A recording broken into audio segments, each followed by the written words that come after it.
je réponds, je suis très content d'être ici et je vous présente des recherches qui pour moi sont un peu nouvelles et je sais qu'ici il y a plein de personnes qui ont des expertises dans ces domaines-là, donc vous m'excuserez si je ne suis pas assez détaillé sur certaines choses. Euh, il est vrai qu'on vient de disciplines différentes. Moi, je suis philosophe et surtout, je dirais, de l'esthétique visuelle. Et de là, je suis arrivé au numérique, aux expériences numériques. Et donc, c'est cette question-là que je cherchais à traiter aujourd'hui de la voix, elle a toujours été un peu en arrière-plan. Et là, ça fait quelques temps que je cherche à la faire ressortir d'une certaine manière pour essayer justement de combler un manque d'où je viens. Et je sais que justement ici, vous y réfléchissez depuis très longtemps. Donc, un peu de manière égoïstique, une de mes finalités aujourd'hui serait aussi de recevoir de votre part des feedbacks, justement des indications pour mieux poursuivre mes recherches, mais aussi espérer de peut-être dire quelque chose qui vous intéresse et de ne pas dire trop de banalités. Je pars un peu de ces liens voix et écran que vous trouvez dans les titres, dans les contextes numériques, qui est celui qui nous intéresse. Et pourquoi? Parce que je dirais qu'aujourd'hui, on se trouve un peu face à une idée reçue, peut-être et sûrement hors de la recherche de ce qu'on fait, mais qui est assez diffuse, qui est celle que l'avenir des technologies numériques est dans l'abandon ou dans la mise en arrière-plan de l'écran, et donc de l'interaction humain, remplacée par des interfaces vocales, des interactions vocales. C'est évident qu'on est face à, si l'on veut, un retour de l'oralité. En effet, l'oralité n'était jamais partie et la radio nous accompagne depuis longtemps, les téléphones aussi. Mais il est clair qu'aujourd'hui, la grande tradition orale est reprise et si on veut remédier, comme pour utiliser cette formule heureuse de Bolt and Grusin, avec les technologies numériques. Et donc l'interaction vocale, comme je la comprends aujourd'hui, de manière très large, ça va toucher vraiment des technologies très différentes. Certaines qui sont presque de science-fiction parce que c'est une tradition comme les contrôles vocaux, l'interaction avec la voix de l'ordinateur et tout ça. Et de l'autre, d'autres qui sont assez désormais habituels, comme les téléphones, la radio, qui ont été remédiés justement à travers le numérique et qu'aujourd'hui nous présentent de nouvelles possibilités. Je pense par exemple à la prolifération des podcasts qui reprend les concepts de la radio, mais enlève justement les fréquences radio, donne la possibilité à chacun de faire son podcast, etc. Donc, il y a plein de phénomènes que vous connaissez sans aucun doute et d'implications liées à ceci. Je ne perdrai pas trop de temps. Mais je pense aussi, par exemple, aux appels, aux visio-appels. Je pense aux dimensions audiovisuelles, simplement la dimension visuelle qui était au début. Je pense également aux messages vocaux. C'est un thème qui est beaucoup cher parce que je pense c'est quelque chose qu'on utilise largement et qu'on thématise pas assez. Alors, tout ça pour dire que oui, certainement, on assiste à un retour de l'oralité, à une nouvelle oralité, une oralité secondaire, pour le dire avec Hong, mais juste pour citer les plus célèbres sur ce thème. Et là, on reste, disons, dans la série des choses que je conteste un petit peu. Et je me demande si justement il faut l'opposer à l'écriture. Et je dirais que non. Et justement, le but d'aujourd'hui sera un peu de faire de ce dualisme oralité-écriture, oralité textuelle. On voit par exemple que l'écriture aujourd'hui devient beaucoup plus orale et dans la manière d'écrire. On pense comment on écrit dans les textos, dans les WhatsApp, etc. On pense aussi à l'importance de ce qu'on écrit. Avant, ce qu'on écrivait avait les journaux, les manques de correction des épreuves, par exemple, c'est un témoignage de cela, ou les thèmes beaucoup plus significatifs, si on veut passer de l'écriture, disons, de l'orthographie au contenu de la post-vérité, de comment, justement, on traite les sources. Donc, il y a sans aucun doute une hybridation entre les deux, et il serait erroné de parler simplement d'un retour de l'oralité, mais il est certes que la dimension orale devient toujours plus centrale aujourd'hui dans nos interactions avec le numérique. Donc, peut-être, plutôt qu'une deuxième oralité, on est face à une troisième oralité qui se mélange, comme je disais justement, avec l'écriture. Et l'autre chose que peut-être... C'est quelqu'un qui avait activé son micro. Ah, ok, d'accord. Justement, l'oralité qui retourne. Et alors, l'autre question que je vais brièvement toucher d'un point de vue toujours anthropologique est dans quel temps, un peu dans quelle promesse s'inscrit cette question qui semblerait être celle de la libération. Donc, on contrôle les technologies à travers la voix afin de libérer la main. Qu'est-ce que ça veut dire? Là, j'ai utilisé cette formule libération de la main parce que c'est le courant. Et donc, ça nous montre là peut-être une version 2.0. De nouveau, on a besoin de libérer le plus possible nos mains et nos yeux également. Et pour pouvoir peut-être faire plus de choses en même temps. C'est clair qu'on peut écouter des contenus pendant qu'on conduit, quand on se déplace, qu'on travaille, parce que c'est ce qu'on fait la plupart des fois dans les réunions Zoom, malheureusement. Et c'est pour ça aussi qu'il y a une attention qui est évidemment très différente. Et donc, il y a un peu ce rêve de pouvoir émanciper vraiment l'être humain et rendre, je ne sais pas si avec plus de temps libre ou probablement avec plus de travail à faire en même temps. Je pense que c'est plutôt la deuxième. Et je fais cette prémisse de choses justement un peu banales, mais pour donner l'ambiance dans laquelle je situe mon intervention aujourd'hui. Je dirais qu'il y a un peu deux problèmes avec ces dans ce thème vocal et de nouveaux dualismes entre œil et main. D'un côté, il y a un problème qui, si on veut, regarde vers le passé, au sens où la culture visuelle, qui est devenue certainement une des disciplines les plus étudiées, les plus travaillées aujourd'hui, et qu'on utilise de base pour interpréter les phénomènes numériques au moins dans les sciences humaines, les moins exactes, et je dirais, donc là d'où je viens. La culture visuelle a souvent complètement négligé la dimension sonore et par conséquent la dimension orale. L'exemple, si on veut, le plus célèbre est celui du cinéma. À un moment donné, c'est Michel Chion qui dit on a négligé pendant des années la dimension sonore en parlant du cinéma comme si ce n'était que de l'image. Et non, le cinéma sonore, évidemment, c'est quelque chose de différent du cinéma muet et la manière où les sons et en particulier la voix interagit avec l'image est quelque chose qui donne une valeur différente à l'image, une valeur ajoutée, il disait. Et une valeur ajoutée, c'est qui semble, du point de vue, si l'on veut, encore d'une perspective visuelle, mais c'est aussi une valeur, disons, excédent. Il y a quelque chose qui se joue entre les deux, qu'on ne peut pas reconduire à l'un ou à l'autre. C'est ça qui m'intéresse. Et de l'autre, et là c'est une critique que je fais plutôt au présent et vers l'avenir, est-ce qu'on peut vraiment penser à cette opposition entre voix et écran?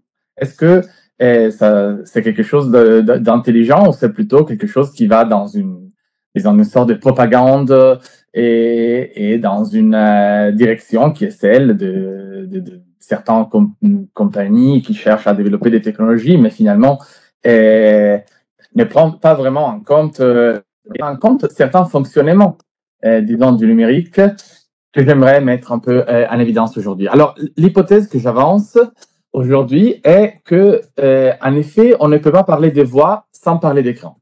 Et donc, ce dépassement de l'écran dans la voix, c'est quelque chose de finalement impossible ou très hegelien, au sens où on reprend l'écran et on les cache juste derrière la voix.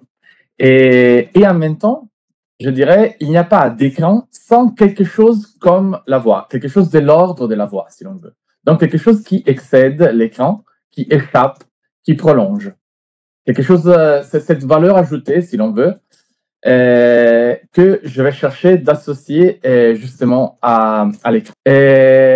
Avant de le faire, Je cherche, bon, là, je dis deux mots que j'avais mis si jamais il y avait quelqu'un disons, dehors de nous, mais c'était juste pour dire que, justement, pourquoi l'écran, vous savez, on le sait très bien parce qu'on a fait même des projets ensemble. Euh, on- je pars un peu de l'idée qui est celle du groupe Vivre parmi les écrans avec lequel je travaille depuis longtemps, et notamment avec Maron, de l'idée que la prolifération, la multiplication des écrans qui s'affirment aujourd'hui les désigne un peu comme les dispositifs de référence de notre époque. Et sûrement, les screenshots, ça a des hommes privilégiés cette dimension visuelle, comme on le disait avant. Ce n'est pas qu'une chose de la culture visuelle, mais on a si on fait une étude des écrans, on a la tendance à avoir une attitude qui est surtout vidéocentrique ou imagocentrique. On a du mal à parler des écrans sans parler d'images. Et par exemple, il y a du texte, il y a des sons qui sont associés et qui correspondent au texte ou aux images qu'on est en train de voir. Et clairement, les écrans ne sont pas qu'une affaire visuelle. Ça, on les voit tous les jours parce qu'on les touche, mais ils sont souvent doués d'enceintes et il n'y a presque pas d'écrans qui n'ont pas de son. Quand ça arrive à un écran qui n'a pas de son, c'est quelque chose qui est presque perturbant pour la perception commune. Et il y a très peu d'exceptions dans ces domaines-là. Dans les domaines, si l'on veut, évidemment, il y a plein de gens qui étudient l'oralité, mais qui s'occupent d'écran, c'était vous.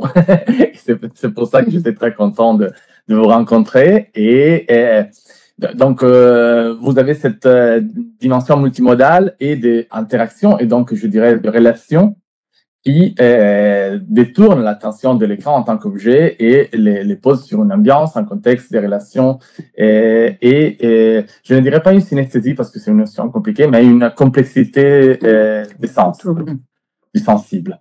Et en même temps, nous, avec une approche, disons, pas forcément phénoménologique, mais axée sur l'expérience. Et donc, l'expérience vive parmi les écrans, indiquer cette dimension de vie que aujourd'hui, ça va rentrer là, justement, et la voix est vie, la voix est souffle dans presque toutes les cultures. Et donc, sans aucun doute, il y a aussi cette dimension-là qui est important de garder à l'esprit.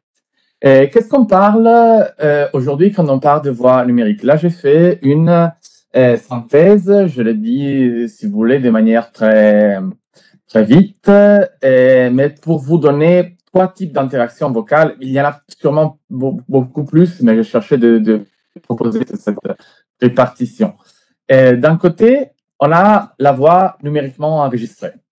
Alors, vous savez que déjà, je pense que c'est pas nécessaire d'écrire comment l'enregistrement sonore numérique diffère de celui analogique. Ça passe à travers des échantillons et une reconstruction de l'onde sonore. C'est un peu quelque chose de similaire à ce qui se passe avec les images, clairement. Il n'y a plus ce continuum qu'il y avait dans l'analogique, mais il y a une reconstruction à partir d'une fragmentation de l'onde sonore, donc qui est pris analogiquement et qui est ensuite traduit en numérique, traduit en information et retraduite en analogique parce que sinon on ne pourrait pas l'écouter. Ça reste important, cette phase de retraduction en analogique. Et en ce qui concerne les voix numériquement enregistrées aujourd'hui, on pourrait faire une distinction que j'emprunte à Pierre Schaeffer dans son essai sur la radio et le cinéma. Il fait cette distinction entre un enregistrement, disons, statique et en dynamique. L'enregistrement statique est la directe. Donc, bonjour, c'est de ma faute, je vous ai dit vraiment en mauvaise oreille. Ah oui, c'est pense un peu plus tôt. Oui, oui, désolé. Bienvenue. Et donc, je disais, il y a ces deux types d'enregistrement vocal. L'enregistrement statique est simplement le fait d'enregistrer la voix pour la diffuser en direct. Et il est clair qu'il faut, entre guillemets, l'enregistrer, il faut une prise de son, mais après, on la sauvegarde pas forcément. Et là, on peut le faire aujourd'hui avec les technologies qu'on a à disposition. À l'époque de Schaeffer, pas vraiment. On peut quand même déjà la modeler et la mixer, si l'on veut. On peut lui mettre des effets, on peut faire plein de choses. On les voit même sur les filtres des réseaux sociaux aujourd'hui. Et après, il y a la dimension, par contre, dynamique. À savoir, dynamique pour lui est tout ce qui est enregistré et donc sauvegardé, dont on garde une trace et qu'on peut écouter de nouveau. Et donc, il y a deux choses qui se jouent. Une est le mixage, qui peut être beaucoup mieux fait, mais l'autre, qui est celle peut-être la vraie différence, est le montage. Et donc, mixage et montage en tant que possibilité d'intervenir sur ces voix. À quoi je pense? Parmi les voix statiques, radio qui ne sont plus radio aujourd'hui, ou même à la radio, mais c'est pas un numérique forcément. Et après, on a les appels. Et les appels, disons, à travers les plateformes. On a les visioconférences, c'est qu'on est en train de faire maintenant, même si on est en train d'enregistrer peut-être. Donc, voilà.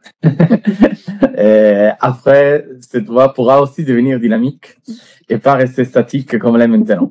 Et il y a plein d'autres manières.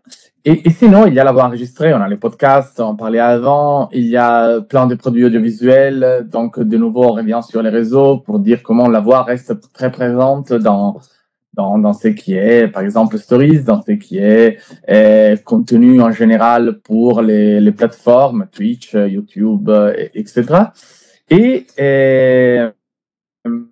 les messages vocaux dont je parlais avant et sur lesquels on va revenir probablement à la fin, qui est par contre une modalité plus privée d'enregistrement de la voix, qui se rapproche d'un côté, se rapproche à mon sens de ce que c'était la messagerie vocale à l'époque des téléphones. C'est qu'il y a quelque chose que, enfin, moi, j'ai pas vraiment eu le temps de vivre beaucoup cette époque, mais je me rappelle un peu, et parfois, on avait presque envie que la personne ne réponde pas pour pouvoir laisser un message. Et donc là, évidemment, il y a toute une question d'interaction, de dimension émotionnelle, et de ce qu'on doit dire, du porter. Et l'effet de pouvoir confier ça à une machine qui va répéter tout cela est quelque chose qui sûrement pourrait rassurer. Et ça suffit de penser au film, au cinéma, où ce dispositif est utilisé souvent, surtout à l'époque, pour dire des choses qu'on a du mal à dire, justement. Et cette chose revient aujourd'hui parce que, justement, on aurait beaucoup de fois la possibilité d'appeler quelqu'un, on préfère laisser des messages pour plein de raisons. C'est pas le but de mon intervention aujourd'hui, mais c'est pour dire que justement là aussi il y a dans ces formes différentes aussi des finalités différentes, conscientes ou inconscientes, et des modalités d'interaction qui sont clairement complètement différentes. Par exemple, on ne peut pas se couper la parole dans un message vocal, on peut réécouter ce que quelqu'un a dit, donc de l'autre côté il faudrait faire attention à ce que l'on dit. Mais justement, on ne se sent pas la réaction en direct de l'autre, ce qui nous tranquillise peut-être parfois, ou ce qui ne donne pas de feedback, et donc on parle pendant 10 minutes pour dire dans 30 secondes.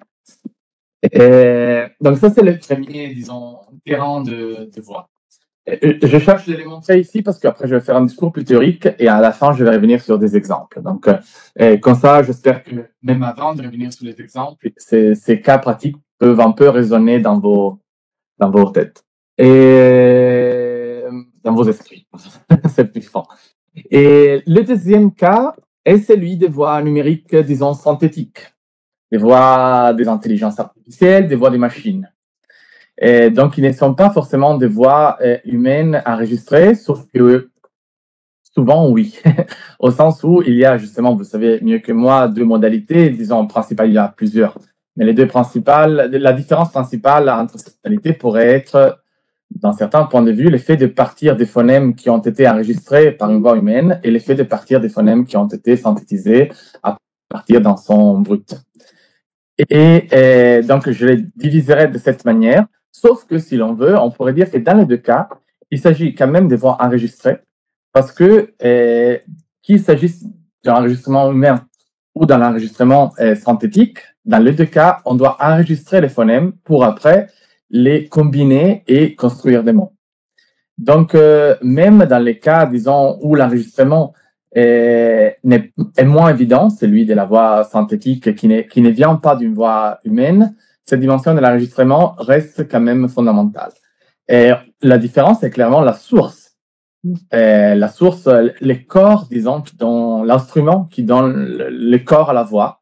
Dans un cas, c'est un corps humain, et dans l'autre cas, c'est un corps qui est par contre synthétique. Et là aussi, on pourrait distinguer entre des formes analogiques qui sont très rares aujourd'hui et là, le plus souvent des formes justement numériques.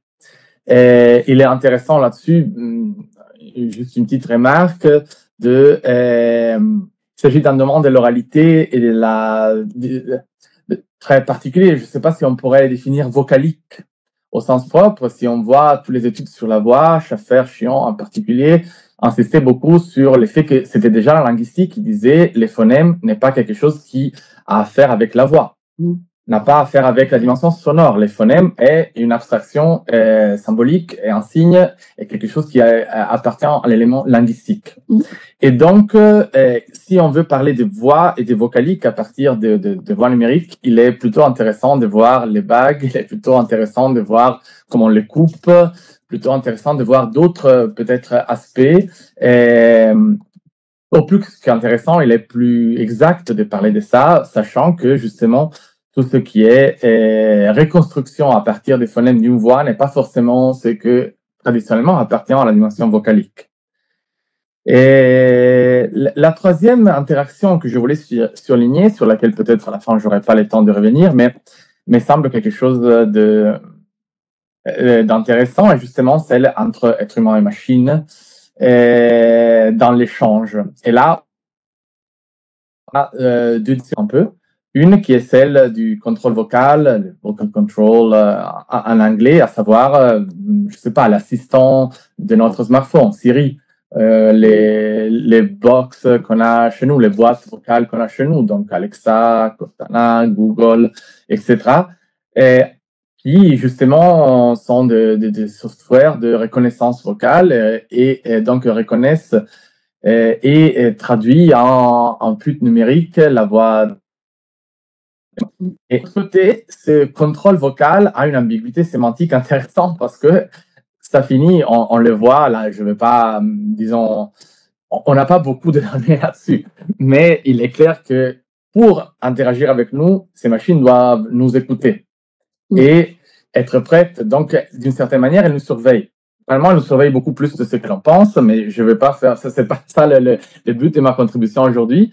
Mais c'est intéressant cette ambiguïté du contrôle vocal, au sens où d'un côté, on a l'impression de contrôler et d'interagir, de l'autre côté, on est quand même sous une sorte de surveillance qui n'est pas simplement, et là pour sortir de l'aspect un peu plus complotiste de la chose, qui n'est pas simplement le fait qu'on écoute ce qu'on se dit, parce que je suis sûr que pour la plupart de nous, c'est pas quelque chose qui est vraiment intéressant pour ceux qui écoutent, ceux qui peuvent accéder à ces données. Et d'ailleurs, on n'accède pas vraiment aux enregistrements.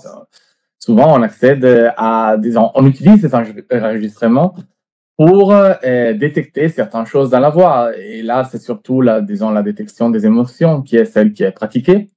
Et donc, là, on trouve, si vous voulez, une ambiguïté ultérieure qui est intéressante. D'un côté, il y a la voix humaine qui cherche à développer un langage qui est transformé, dans un langage presque informatique, qui doit donner des inputs, doit se transformer finalement dans une série d'inputs binaires. Et de l'autre, il y a par contre tout ce qui est le corps de la voix, sa matérialité, qui devient objet d'étude. Et donc, je pense que là, vraiment, c'est un terrain que, justement, il faudra explorer le plus possible. Et c'est là pour dire aussi que, justement, il me semble, au-delà des finalités que j'ai évoquées au début, celle de libérer la main, de faire plusieurs choses en même temps, mais d'un point de vue de l'interaction, il me semble qu'il y a deux finalités opposées dans les cas que je vous ai montrés aujourd'hui. Quelles sont? D'un côté, il y a le rêve, je dirais, l'utopie, l'idéologie ou simplement le programme d'une communication directe, immédiate. Immédiate, ce n'est pas vrai, évidemment, parce qu'on passe à travers beaucoup de médiations, mais on a l'impression que ce soit plus immédiat que d'ouvrir un écran et d'interagir avec lui. Et donc, il y a toujours, c'est pour ça que je disais idéologique, parce qu'il y a toujours cette idéologie de l'immédiateté qui est très forte aujourd'hui, mais si l'on croit à Boltering-Goose, il y a quelque chose qui caractérise la médiation. Depuis toujours, la médiation cherche à se supprimer, à s'invisibiliser, à se rendre le plus subtil possible pour nous donner l'impression d'une authenticité qui nous fait confier les médiums. Et donc, ça irait dans cette direction. cette communication justement directe, immédiate, mais qui doit être aussi précise. Donc, la langue humaine, avec toute sa complexité et tout ce qu'il y a là-dedans, est réduite à des informations qui, pour l'instant, sont assez élémentaires. Donc, l'important est de réussir à prononcer des mots qui soient reconnaissables par la machine. Ces mots correspondent aux choses, etc. C'est déjà beaucoup plus évolué qu'il y a quelques temps, mais on reste dans une dimension plus ou moins de transformation speech to text. Et après, to speech encore, parce que la machine nous répond. Mais justement, c'est ce type de communication, disons, le plus possible purement linguistique et qui devient informatique, dont les destinataires seraient les machines, principalement, évidemment. Après, on pourrait se demander si cette chose peut influencer aussi la communication avec les êtres humains, au sens où les études démontrent que quand on parle avec des voix robotiques, on change la fréquence, on change le rythme de la parole, on a tendance à formuler des phrases plus brèves, à faire moins de silence et toutes ces données-là. Mais est-ce que si on s'habituera beaucoup à parler avec les voix robotiques, après on va interagir de la même manière avec des êtres humains? Ça, c'est une question que je laisse là un peu comme ça, mais je n'ai pas vraiment réponse. Probablement non, parce qu'on s'adapte à la conversation, mais il est vrai que, par exemple, il y a beaucoup de débats dans l'informatique, dans l'éthique de l'informatique, où l'on dit est-ce que on doit remercier, par exemple, un robot? Non, on ne doit pas remercier un robot parce que ce n'est pas un être humain. D'accord, mais est-ce que si on commence à traiter un assistant robot sans le remercier, quand on a un assistant humain, on va finir par ne pas remercier l'assistant humain? Déjà, on le fait, donc vraiment, on va le faire encore plus. Et de l'autre côté, il y a une finalité qui est complètement opposée de ce retour de l'oralité et de ces voix numériques, à savoir reporter, disons, cette dimension humaine, purement humaine, au sein d'un domaine technologique que je ne veux absolument pas opposer au domaine humain. La technologie est humaine et l'être humain interagit avec la technologie. Mais clairement, là, on est dans... pensons par exemple aux messages vocaux. Au lieu d'envoyer un texto, on envoie un message vocal, ce qui donne justement déjà ma personnalité, ma voix et ce qu'on associe à la voix. Et donc les souvenirs et toutes les émotions, les affects qui sont liés à cette voix. Et ça, c'est justement l'unicité, entre guillemets, de l'être humain qui se communique immédiatement à travers la voix. On reconnaît d'ailleurs tout de suite la voix d'une personne, il y a plein d'études là-dessus. Ce n'est même pas le cas de les citer. Mais après, on peut communiquer aussi les tons. Donc, si je fais une blague par écrit, on sait très bien. Et c'est pour ça, par ailleurs, qu'on a inventé les emojis, sauf qu'eux aussi, ils se prêtent à des malentendus. Donc, les tons, l'intonation et donc l'intention relèvent, disons, les émotions de cette communication. Donc là, on est dans une finalité qui est à l'opposé et donc de ramener tous ces éléments verbaux non linguistiques et aussi tous d'autres éléments presque corporels qu'on peut associer à la voix. Je pense, ça rentre dans les verbales, évidemment, le silence, le souffle, je sais pas, les cris ou les sanglots, toute cette sorte de choses qu'une machine ne pourrait pas comprendre. Ou peut-être oui, parce que justement, pour l'instant, les machines ne répondent pas à ça. Donc, cette communication humaine est destinée principalement vers les êtres humains, mais on a vu que avec la détection des émotions, les machines commencent ou pourraient commencer à justement s'occuper de ça aussi. Après, pour l'instant, on reste dans quelque chose qui est beaucoup plus lié à des données quantifiables très élémentaires et apparemment ça marche, mais moi je me demande toujours comment on peut prendre sérieusement cette détection des émotions qui est vraiment très simpliste et grossière pour comme elle est faite maintenant.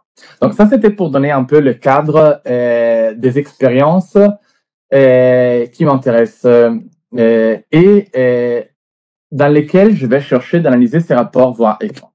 Mais avant de le faire, vous m'excuserez, mais je suis un peu philosophe et je passe à la théorie. Qu'est-ce que l'écran? On en a parlé plusieurs fois, mais je me suis dit, en venant ici, mais ça fait longtemps que je me l'ai dit, que ce que je n'avais pas fait à l'époque pour faute de jeunesse, je ne sais pas, de donner une définition, je l'ai appelée ici fonctionnelle de ce qu'est un écran. Qu'est-ce que c'est une définition fonctionnelle? Définition fonctionnelle veut dire ne pas donner une définition essentialiste, ne pas substantialiser l'écran dans un objet ou dans un ensemble d'objets ou de technologies ou d'environnement même, ou dans une expérience, mais plutôt de trouver un fonctionnement qui correspond à l'écran. C'est clair que c'est un peu forcé, si vous voulez.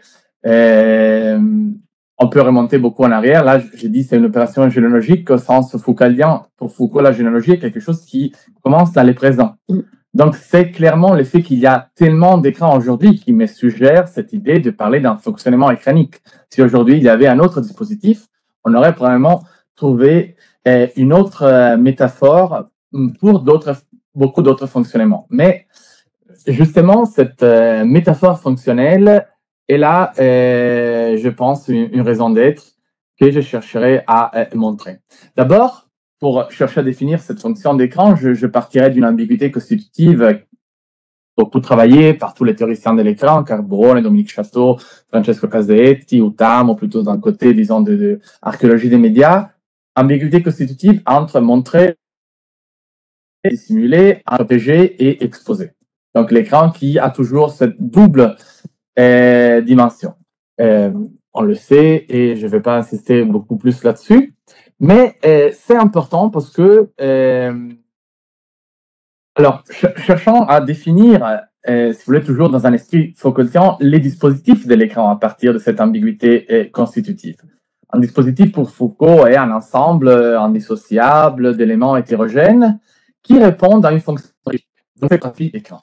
Et, à mon sens, l'écran est un dispositif, ainsi compris, qui produit une modalité de présentation spécifique, qui combine de manière indissociable présentation et négation.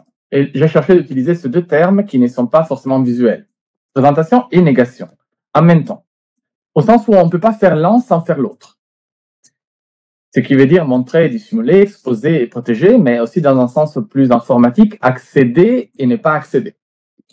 Ce couple est toujours là et ce n'est pas une opposition dualiste, mais c'est plutôt l'un ne peut pas fonctionner sans l'autre. En ce sens, je propose d'appeler ces fonctionnements de présentation négative.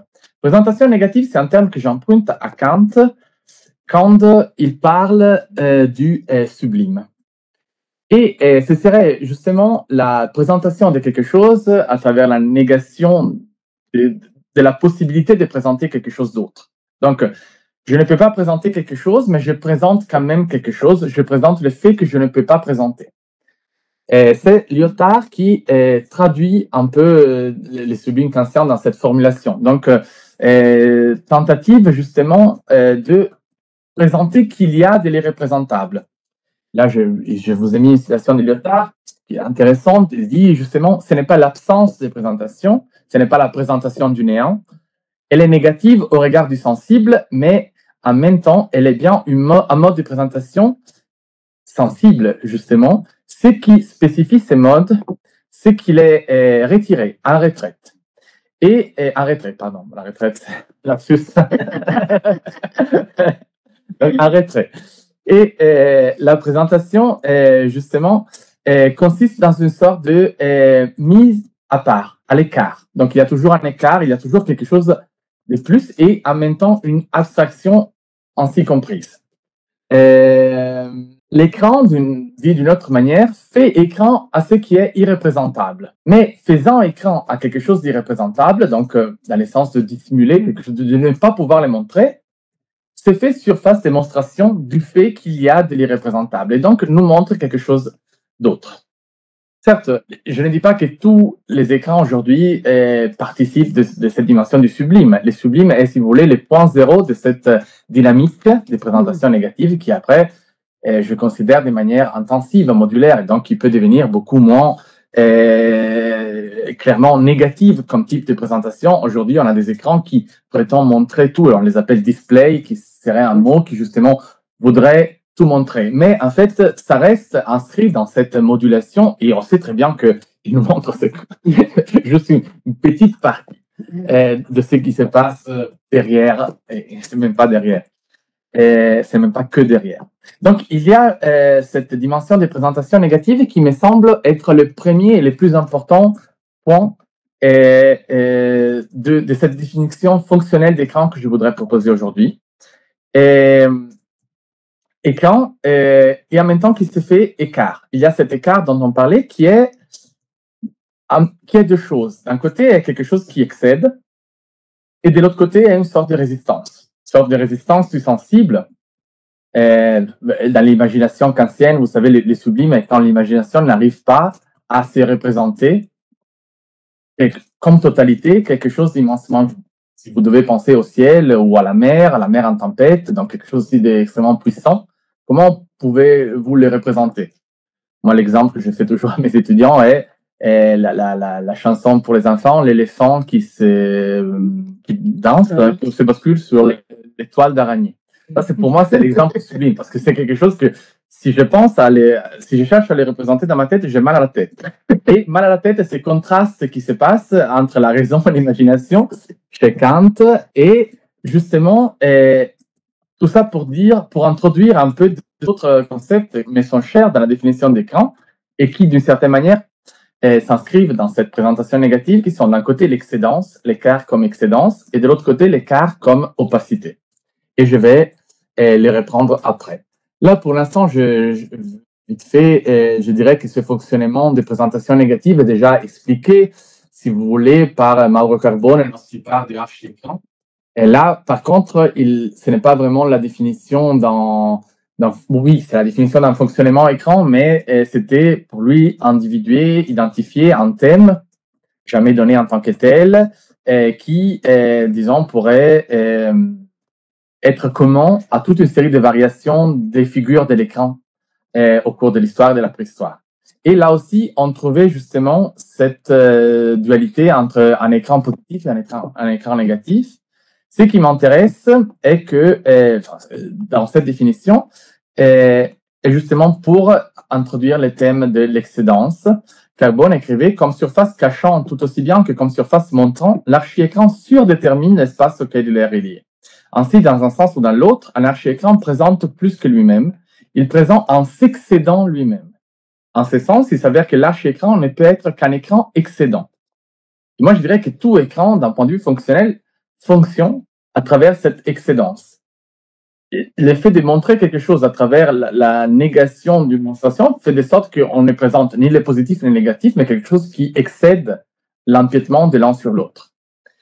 Et ça, c'est quelque chose qui, je pense, est central justement dans la définition d'écran. Donc, présentation négative qui produit une surdétermination de l'espace. Là, par exemple, on a un écran qui surdétermine cet espace et nous permet d'être en relation avec des personnes qui ne sont pas dans cette chambre. Donc, l'excédence ici, elle est déjà très, très visible, mais on pourrait clairement l'enrichir, sachant que ces mêmes surfaces permettent à des personnes qui sont dans d'autres salles d'entrer en relation avec notre salle. Donc, il y a toujours une excédence qui est liée à cette manière écranique de surdéterminer l'espace. Un autre concept sur lequel je vais exposer brièvement, c'est celui de l'opacité. Donc, je disais, il y a une certaine résistance du sensible. Le sublime n'est pas quelque chose qui dépasse les sensibles pour Kant, mais quelque chose qui nous présente une sensibilité qui n'est pas complètement compréhensible et reproductible par l'imagination humaine. Et donc, ce qui veut dire qu'il y a quelque chose qui nous résiste dans la sensible, qu'on ne peut pas vraiment tout représenter, ou tout quantifier, ou tout présenter d'une certaine manière ou de l'autre.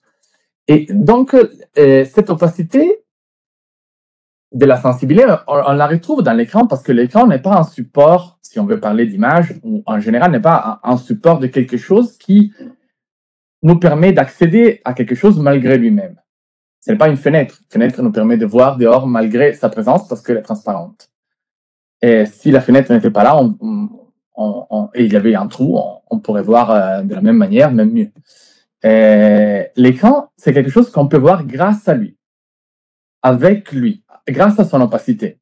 Et donc, on n'est pas dans une dimension de, justement, immédiateté au moins utopique ou idéologique, mais on est dans une dimension qui devrait être de éloge de cette opacité, parce que c'est grâce à l'opacité, on les voit très bien. S'il n'y a pas les cinémas et ça, s'il n'y a pas l'opacité, on ne voit pas. Mais les écrans numériques, c'est un peu la même chose. C'est clair que c'est un écran rétroluminé, sauf si on appelle l'écran les vitres, mais c'est pas l'écran justement. Et il y a cette opacité qui justement est visible et invisible d'un côté, on l'a vu entre présentation négative et positive, mais de l'autre aussi d'opposer sujet et objet. Là, je n'ai pas trop de temps pour passer sur cette distinction qui était typique. Par contre, une modalité de voir avant, la représentation était ça, un objet pour un sujet qui était dehors le spectacle du monde.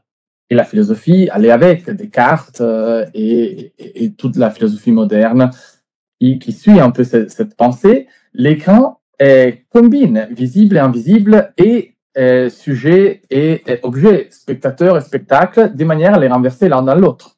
Pensons au cinéma, champ contre champ, détermination d'un espace. Je ne vois pas qu'une chose devant. Après, alors là, c'est entre les deux, justement, qui se passe cet excédent, cette surdétermination. Et la même chose aujourd'hui, dans les mêmes principes cinématographiques, champ contre champ, mais on a inventé la caméra frontale et donc la réversibilité devient très évidente, de sorte qu'il ne faut même pas la mentionner ou s'y arrêter trop. Donc ça, ce sont les 4 caractères de l'écran. Est-ce qu'on peut penser la voix comme écran? Est-ce qu'on peut appliquer ces 4 caractères à la voix? Et ça, c'est un peu le propos théorique d'aujourd'hui. Alors, partons du premier caractère, celui de la présentation négative. Donc, présenter tout en cachant quelque chose. Il est inévitable de revenir à la voix acousmatique. La voix acousmatique dont nous parlent surtout Pierre Schaeffer et Michel Chion. Pierre Schaeffer parle surtout du son acousmatique. Le son acousmatique serait un son dont on ne peut pas identifier l'origine.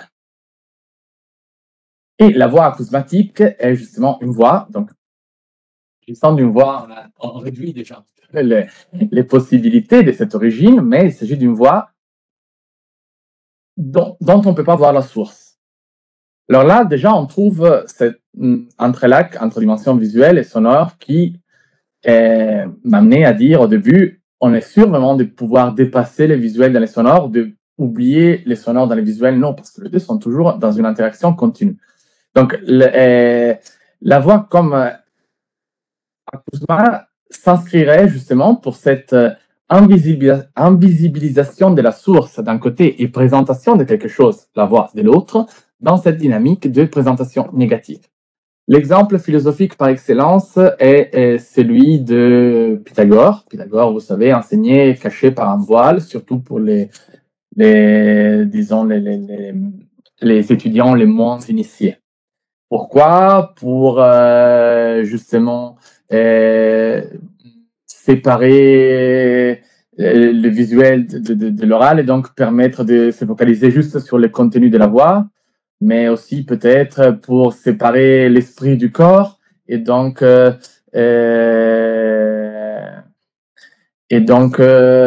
justement l'effet de pouvoir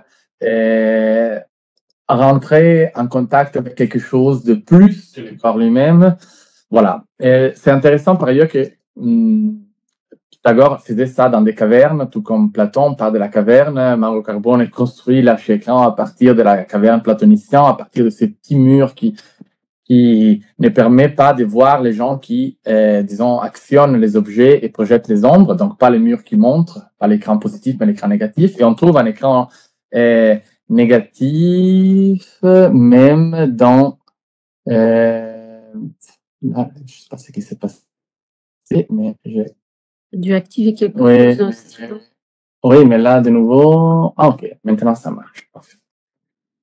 Alors, je disais, il y a dans l'écran, dans la caverne de Pythagore, un petit mur, justement, qui fonctionnerait comme rideau. Mais bon, je ne m'arrête pas trop là-dessus.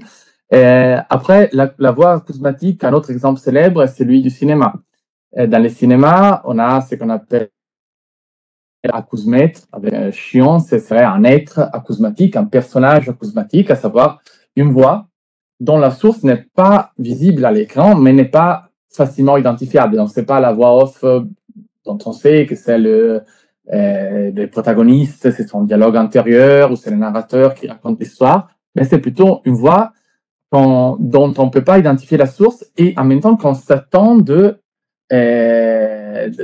d'apparaître. On s'attend sur l'apparition, pardon, c'était mal dit, on attend l'apparition de cette voix, mais du corps auquel est liée cette voix, parce que la voix est déjà là. Et cet acousmètre est quelque chose qui est clairement très perturbant d'habitude, où quand même on associe à cette voix des pouvoirs extraordinaires, omnipuissants, omniprésence, tout savoir, etc.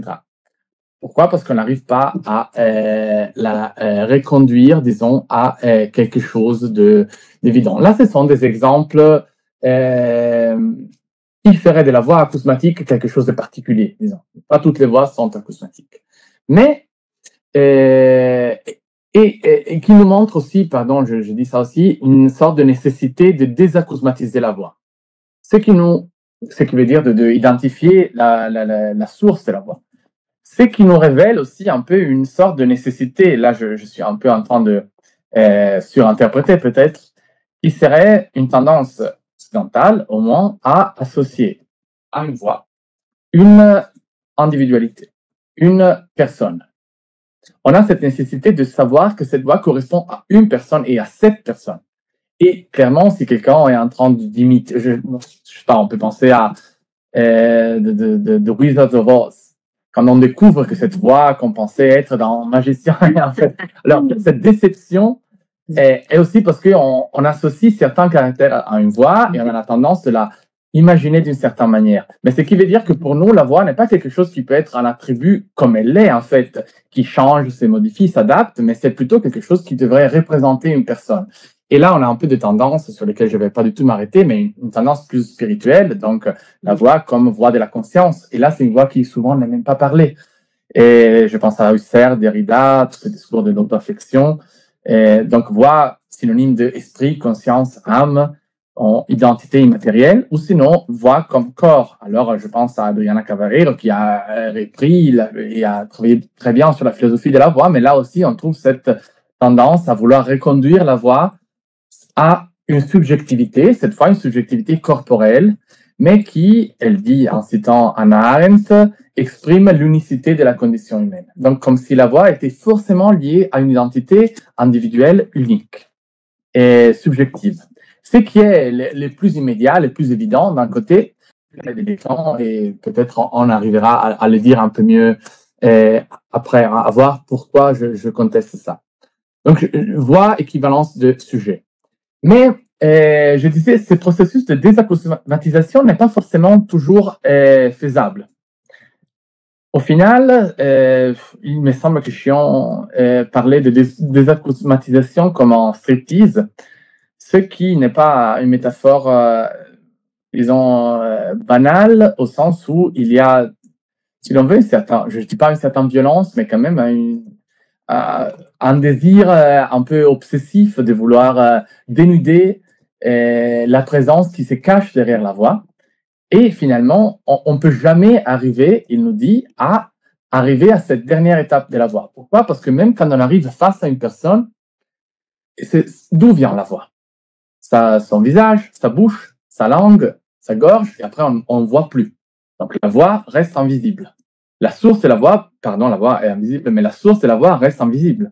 Reste quelque chose dans l'antériorité qu'on ne peut jamais désacousmatiser complètement. Donc, en ce sens-là, il dit toute voix est une voix acousmatique.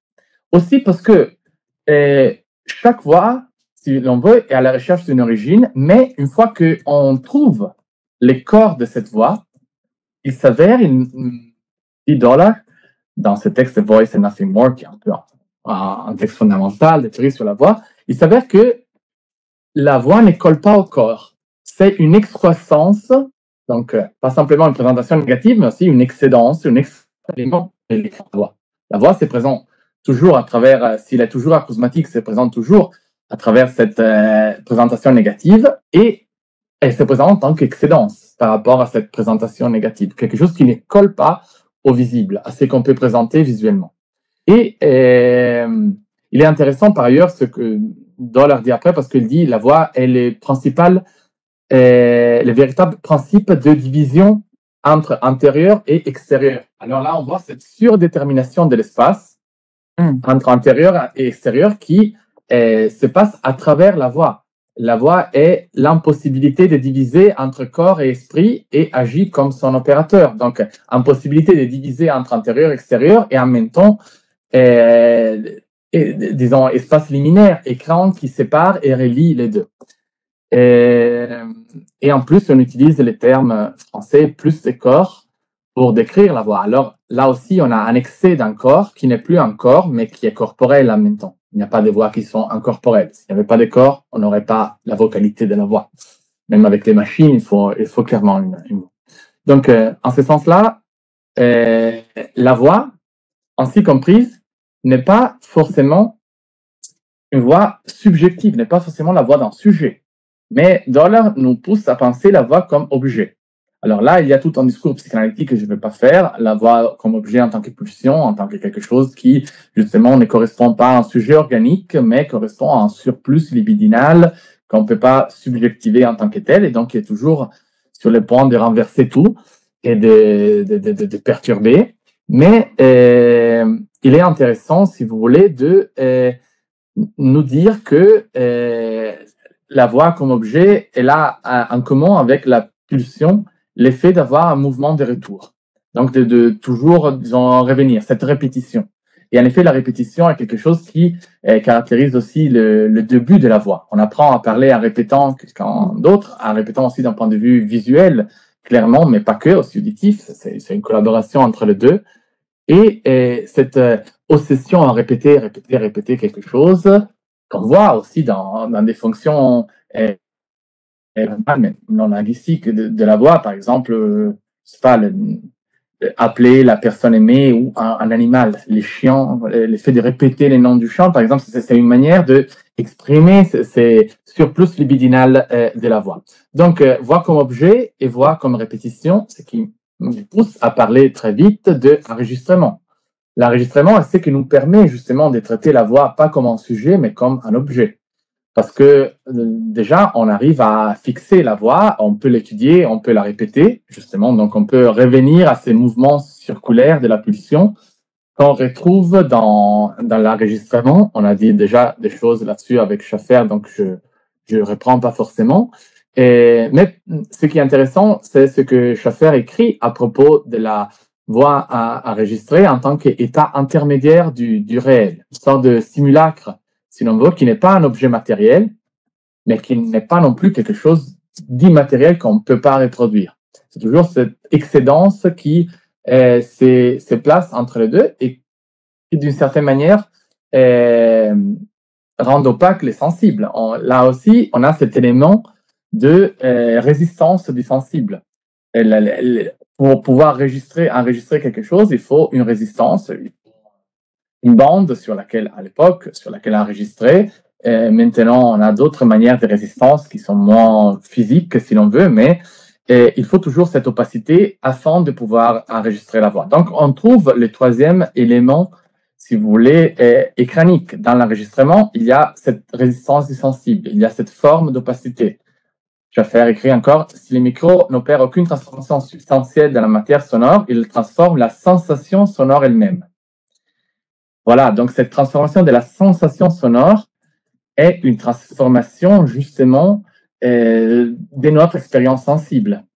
Et une transformation du sensible, pas de l'objet, mais de l'interaction sensible elle-même. L'image sonore diffère notamment de l'objet.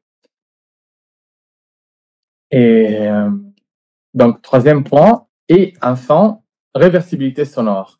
Là aussi, je ne vais pas trop m'attarder, mais d'abord, on parle à partir de l'écoute, on le disait tout à l'heure, et notre voix n'est jamais notre voix, au sens où elle est largement fondée sur l'incorporation d'autres voix, des accents, de manière de parler. Par exemple, ma mère roule l'air, moi je roule l'air, et voilà. Mais il n'y a pas que l'écoute, mais il y a aussi l'auto-écoute, ce qui rend cette réversibilité encore plus, disons, complète. On sent, comme le dit Chion dans les sons, on ne s'entend pas parler seulement de l'intérieur, mais on s'entend parler aussi de l'extérieur. Alors, ce qui se passe là, est que c'est l'auto-écoute que, par exemple, la phénoménologie appelait auto-affection et disait c'est la chose la plus immédiate. C'est la présence de moi plus immédiate, c'est une voix intérieure qu'on n'entendait pas vraiment parler. En fait, si on fait des études sur la voix en vocal, on voit que l'auto-écoute est justement une combinaison d'une écoute antérieure et d'une écoute extérieure. Les deux ensemble. Donc, ces processus de médiation de la réversibilité qui mélange intérieur et extérieur, qui mélange les deux plans, est clairement explicité de cette manière. Si on essaye de parler dans une chambre anéchonique, par exemple, anéchoïque, on trouve la voix très moche. Si on chante dans une cathédrale, on se sent des grands chanteurs. Si on chante dans un microphone avec une grosse réverb, quand on fait des enregistrements de chansons, par exemple, une des questions est est-ce qu'on utilise beaucoup de réverbération ou pas dans l'écoute, pendant l'enregistrement. Après, on va la mettre. Mais pendant que tu chantes, tu veux ou tu veux pas. Et c'est pour faire un peu une pause de cette... Mais là, c'est intéressant parce que d'un côté, quand tu chantes avec beaucoup de réverbération, tu te sens magnifique. Tu as l'impression d'être vraiment... Là, j'ai fait cette take, je l'ai fait magnifiquement. Après, tu l'écoutes, et sinon, à un moment donné, tu continues, non, enlève toute la réverbération parce que sinon, moi, je me laisse aller et je chante faux. Et par contre, il faut avoir un retour beaucoup plus pur pour pouvoir... Après, on l'ajoute dans un deuxième moment et je vais être soulagé. Voilà. Et on revient aussi sur des différences entre l'effet de se voir et l'effet de s'entendre. Il dit s'entendre parler ne correspond pas à se voir au miroir. Il y a une étrangeté plus forte qui est due surtout au fait que les miroirs nous permettent cette dynamique de réversibilité. Je me vois aussi comme figure et pas simplement comme sujet voyant, mais je me vois toujours comme une figure organique. Et donc, il y a toujours une sorte de subjectivité, encore une sorte de forme organique totale, totalisante. Et par contre, la voix, non. La voix est quelque chose qu'on n'arrive pas vraiment à saisir en tant que tel et à la reconduire justement à une totalité. Et donc, sa fonction perturbante, elle pourrait être encore plus forte. Et les entendre parler, c'est en fait tout le contraire de ce que la phénoménologie disait. C'est tout le contraire de cette sorte de autoconscience, cette sorte de présence à soi-même, mais c'est plutôt une étrangeté à soi-même. Et je dirais une sorte de contribuer à créer ma voix. Et voilà, fin de la partie théorique. Or là, je vais pas, je vais bientôt terminer. Je veux juste, je profite du fait qu'on a commencé tôt pour vous embêter encore 5 minutes en faisant quelques exemples de tout ça. Parce que je pense que ça pourrait être intéressant. Par exemple, messages vocaux. Alors, les messages vocaux, je pense, messages qu'on envoie sur WhatsApp, etc., c'est quelque chose qui, d'un côté, clairement s'inscrit dans ce qu'on disait avant, la possibilité de rendre plus humaine cette communication et cette humanisation a à faire avec une désacousmatisation. Je reconduis la voix à la personne. Je sais que c'est la voix de mon partenaire et donc je vais être content simplement de l'écouter, au-delà de ce qu'elle dit, par exemple. Mais et là aussi, il y a les tons, donc l'effet que je veux dire quelque chose d'une certaine manière. Est-ce qu'on est vraiment sûr que l'usage qu'on en fait rentre toujours dans cette caractérisation humaine et désacousmatisante? Moi, je questionnerais un peu cette évidence. Pourquoi? D'abord, par exemple, il y a l'effet de transmettre ou écouter hors contexte. Je fais un exemple, je transfère un message qui se transfère, et après on a célèbres déclarations je sais pas, de personnages politiques plutôt que du joueur de foot ou de la chanteuse ou de je sais pas qui dit quelque chose qui est donc là c'est pas quelque chose de génial clairement, mais ça montre comme cette voix enregistrée en fait elle est beaucoup plus autonome par rapport à la personne de ce que l'on imagine. Mais ça passe aussi dans les rapports avec, disons, nos chers. Ça reste la voix d'une personne aimée, mais ça devient un peu une présence presque fantasmatique. Et au lieu de désacousmatiser, ça devient une voix qui pourrait finir par nous hanter. Je fais un exemple un peu fort, peut-être. Je pense que ce sera le cas pour beaucoup de nous d'avoir des messages avec des personnes qui sont mortes, par exemple. Et on va garder souvent ces chats pour pouvoir entendre cette voix. C'est ce qui est très beau, parce que c'est ce que disait Edison aussi, quand il a inventé les phonographes, il disait, bon, on va enregistrer la voix de toutes les personnes avant de mourir, comme on le fait avec les photographies. Après, longtemps, on n'a jamais trop fait ça, on ne le fait pas de manière officielle. Il n'y a pas au cimetière une petite enceinte sur laquelle, à côté de la photo, on peut écouter aussi la voix de la personne. Mais ce qui serait intéressant. Et donc, tout en restant quelque chose de tout à fait dans l'ordre de l'affect, et quelque chose d'important et de beau, je dirais. Donc, je ne fais pas une critique en ce sens-là, mais c'est complètement écranique. Ça nous présente une excédence par rapport à la personne. Quelque chose qui n'est plus là. Quelque chose on ne peut plus vraiment reconduire à cette personne. Ça reste quelque chose de complètement, justement, acousmatique et excédent. Et donc, avec tous ces caractères écraniques qu'on a décrits. Et il y a un autre exemple que je voudrais faire, disons, sérieux, est celui de comment on écoute vraiment les messages vocaux aujourd'hui. Double vitesse. Parce que sinon, on n'arrive pas à tous les écouter. Alors, double vitesse, ça veut dire que ça altère les tons et l'intonation. Et donc, moi, je me rends compte que quand j'écoute à double vitesse, j'ai toujours l'impression que tout le monde soit, c'est une connerie et observation phénoménologique pure, mais que tout le monde soit énervé, par exemple. Alors, parfois, si c'est quelque chose de travail, je dis, bon, allez, j'enlève la double vitesse à l'instant, écoute le ton.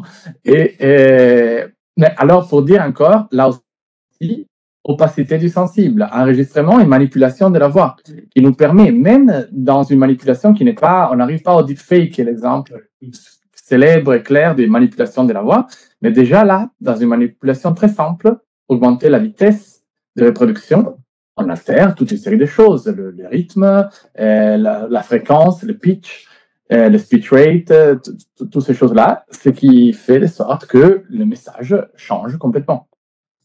Et la manière les silences, par exemple.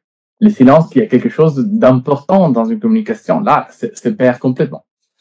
Et donc, attention, les messages vocaux, c'est pas clairement une identification de la voix. Au contraire, ça peut être toute cette écranisation de la voix. Un autre exemple assez amusant est le lip sync. Je ne sais pas si vous êtes un peu familière avec TikTok, l'univers de TikTok. Peut-être je peux montrer, mais là, je dois changer de fenêtre de partage. Voyons comment ça s'est fait. Voilà. Alors là, je vous fais un exemple comme un autre. Je ne sais pas si vous m'entendez. Le son aussi.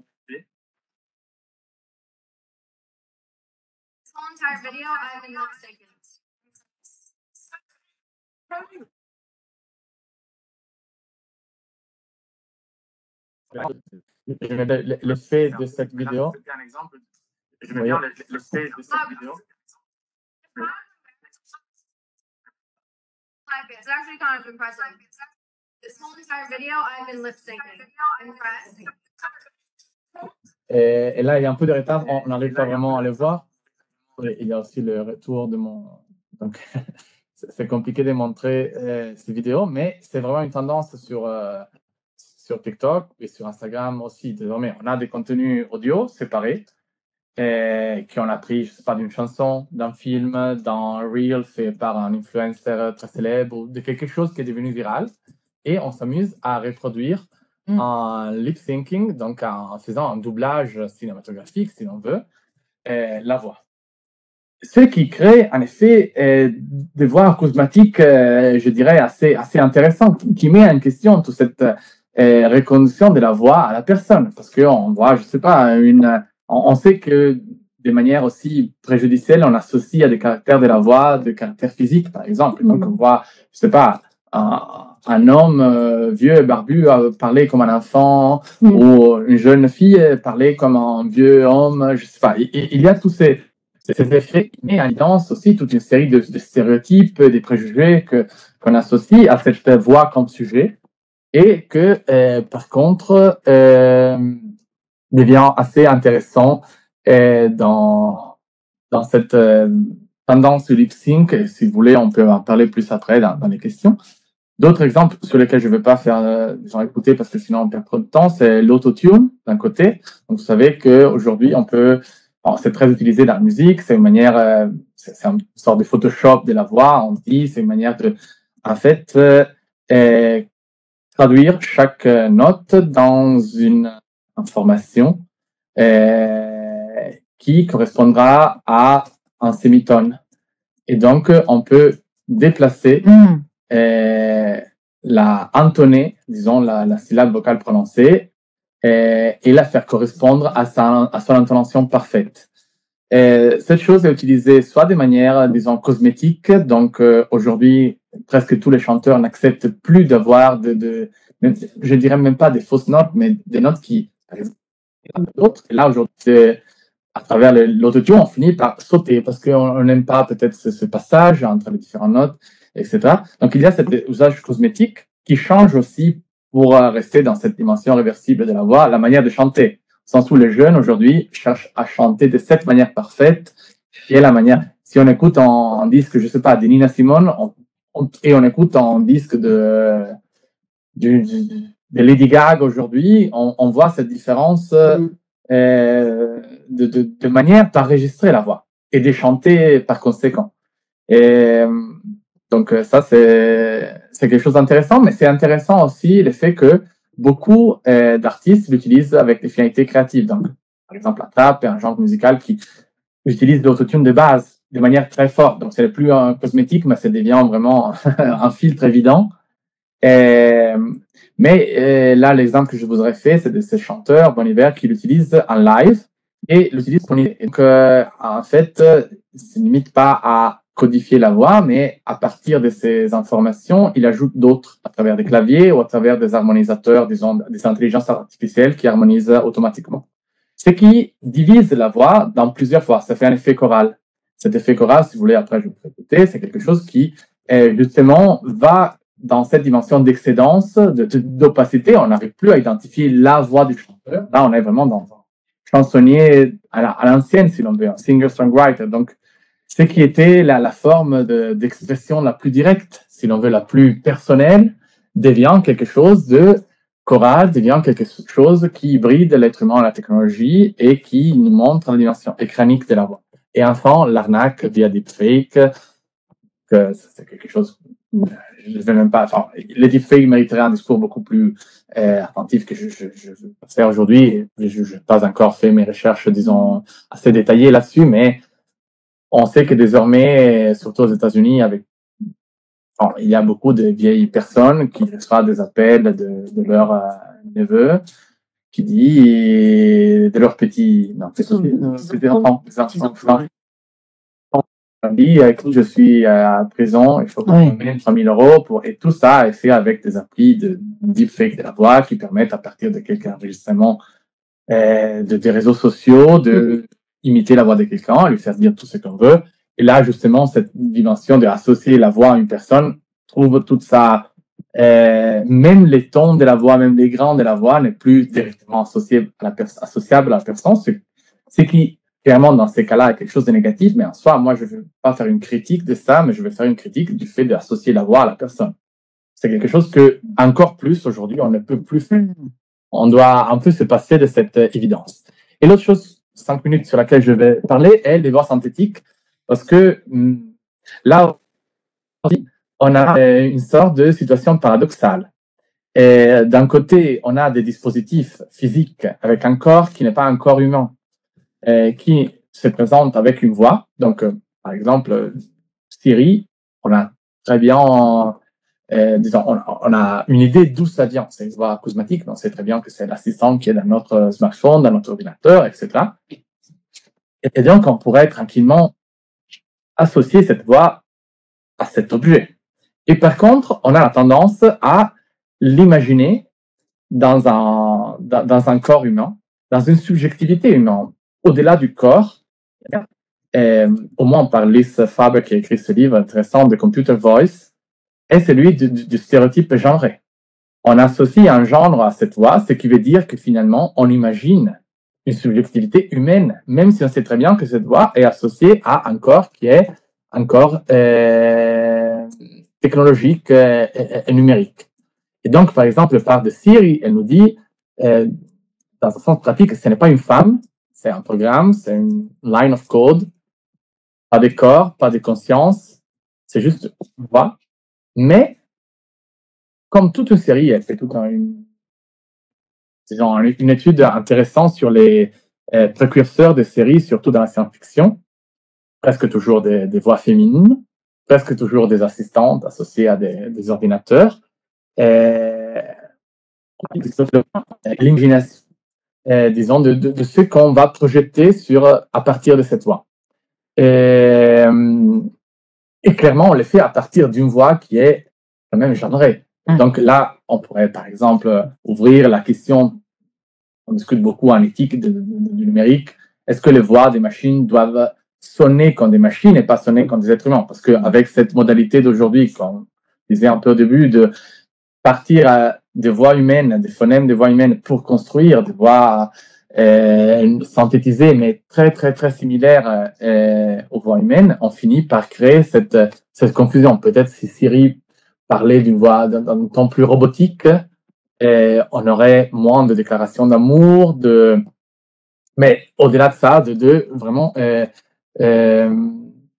on finirait pas par genrer cette voix et lui associer toute une série de choses. Exactement, oui. Comme les filmeurs, dans les derniers chapitres du livre, elle fait une comparaison entre Her et Siri et dit quand même, dans les films Her,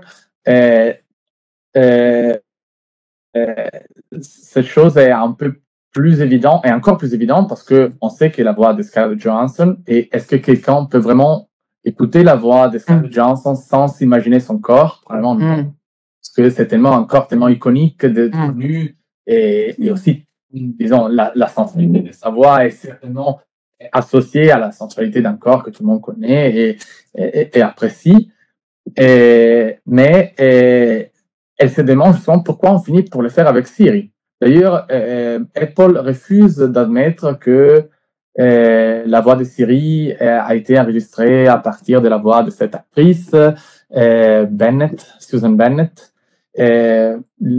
Donc, il y a la tentative de la part de Apple de ne pas trop dévoiler le jeu qu'il y a derrière, mais quand même, on finit pour faire ça. Et là, je termine. Bon, l'illusion d'une subjectivité d'un côté et l'illusion d'un genre de l'autre. Au moment où on entend quelque chose qui parle comme une personne, comme I, comme moi, finit par justement imaginer et se représenter faussement. C'est une fausse reconnaissance. Le computer, l'ordinateur, comme une voix genrée, comme en soi genrée, pas qu'une voix, et avec tout ce que cela comporte. Et donc ça, c'est ce qui nous intéressait, disons, par rapport à ce qu'on a dit jusqu'à maintenant, mais ce qui pourrait être encore plus